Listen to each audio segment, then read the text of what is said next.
Matetesos. En el día de hoy nos ocuparemos de un tema muy importante de la física y la matemática, como son los vectores.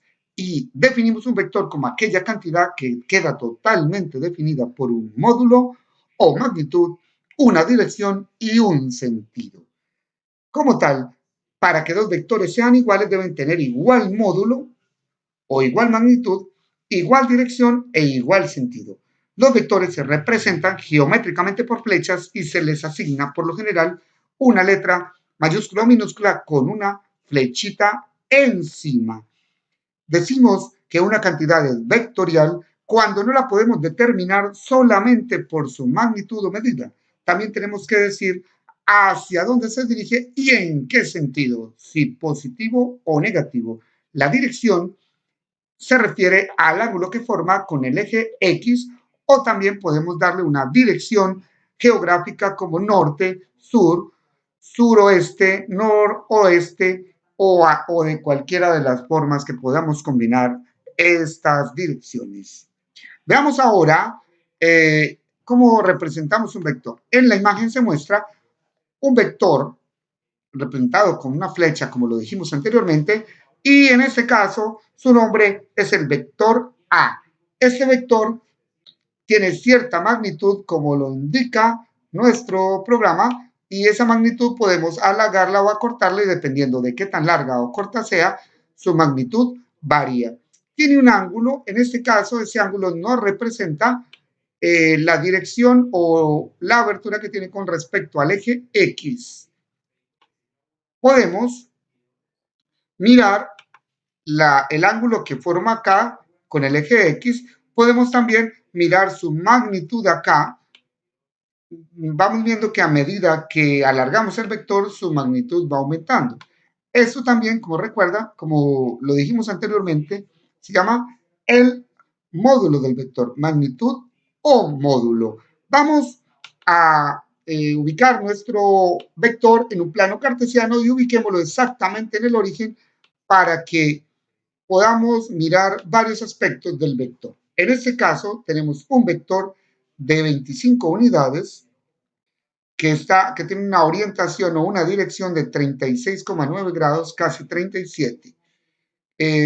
Acá encontramos dos cantidades que es la componente en el eje X y la componente en el eje Y. Vamos a mirar qué significan esos dos aspectos. Un vector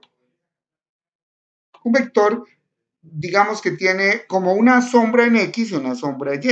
Esas sombras son las componentes. Cuando yo tengo el vector, si yo bajo verticalmente hasta el eje X, me encuentro que puedo construir un vector que vaya desde el origen hasta este punto. Esa se llama la componente en X. Y también puedo construir un vector que vaya desde el origen del vector o de donde parte el vector hasta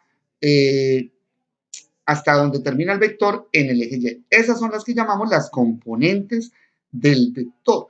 Miremos que al vector cambiar de magnitud y dirección, también nos cambian las componentes. Y siempre la componente en el eje X va a quedar determinada por esta proyección que hacemos hacia él y la componente en el eje Y también queda definida por la proyección que hagamos en el eje Y. Y esas componentes son muy importantes. Tenemos que imaginarnos cómo formamos un rectángulo donde el vector hace parte de la diagonal de dicho rectángulo. Un rectángulo acá que parte del 10 va hasta la punta del vector y baja. Faltaría definir que un vector tiene una cola y una cabeza, ¿cierto? Está la cola y está la cabeza, entonces vamos a formar un rectángulo. En ese rectángulo vemos que esta es la diagonal, pero si miramos la mitad del rectángulo, pues esa mitad es nada menos que un triángulo rectángulo. O sea, esta sería la hipotenusa del triángulo, este sería un cateto y este sería otro cateto. Este cateto, pues mediría 25 unidades. Este cateto, que sería lo mismo que esta longitud de acá, mediría 10 unidades. Entonces tendríamos un triángulo rectángulo cuya hipotenusa es 26,9 y sus catetos son respectivamente 10 y 25. Miremos que a medida que cambiamos la dirección del vector, pues se altera tanto el ángulo como se altera sus componentes. En este caso, sus componentes serían 20 y 20, tanto en el eje X como en el eje Y, y su hipotenusa o como tal la magnitud o módulo del vector sería 28,3. Entonces, aquí en este caso estamos viendo y modificando el vector para ver cómo cambian su ángulo y sus componentes. En este caso, el vector tiene un ángulo de 45 grados, pero también podemos decir que tiene una dirección nororiental. Vamos ahora a calcular el módulo o magnitud de un vector. Miremos el siguiente ejemplo. Calcular la magnitud o módulo del vector dado por las coordenadas cartesianas 4,3. Primero que todo, dibujamos el plano cartesiano y ubicamos dicho punto. El 4,3 está en este lugar con respecto al origen. Ahora, vamos a dibujar el vector que vaya del origen a ese punto. Entonces, trazamos el vector. Este vector decimos que tiene una posición con respecto al origen de 4,3. Ese 4,3 le marcará tanto su magnitud, su dirección y su sentido.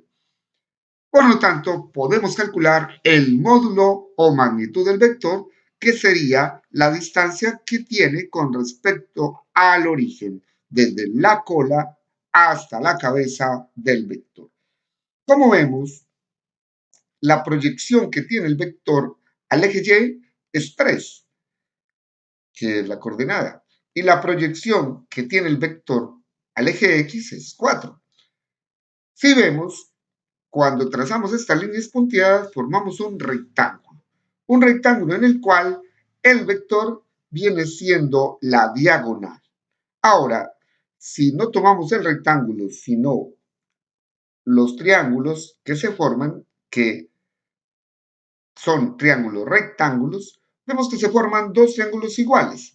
Entonces, si miramos solamente el triángulo de abajo o el de arriba, como queramos mirar, esa diagonal se transformará ya en la hipotenusa de un triángulo rectángulo, donde esta proyección sería uno de los catetos y esta proyección de abajo, que sería la misma de arriba, sería otro de los catetos, y la que llamamos diagonal en el rectángulo sería nuestra hipotenusa. Entonces podemos aplicar el teorema de Pitágoras diciendo que si ese es el vector A, la magnitud que lo representamos con estas barritas, la magnitud del vector A es igual a la raíz cuadrada de la suma de los cuadrados de los catetos, que es como tal la definición del teorema de Pitágoras. Entonces, tenemos que como esta longitud vale 3, elevamos 3 al cuadrado, como esta longitud vale 4, elevamos 4 al cuadrado, y muy simple, porque 3 al cuadrado es 9, 4 al cuadrado 16, sumamos, nos da 25, y sacamos la raíz cuadrada y nos da 5. Esto significa que la magnitud de este vector, dado por sus coordenadas cartesianas, es 4,5. Muy bien, matetesos, hasta aquí la explicación del día de hoy. Hemos aprendido cómo calcular el módulo o magnitud de un vector. Feliz día. Hasta la próxima.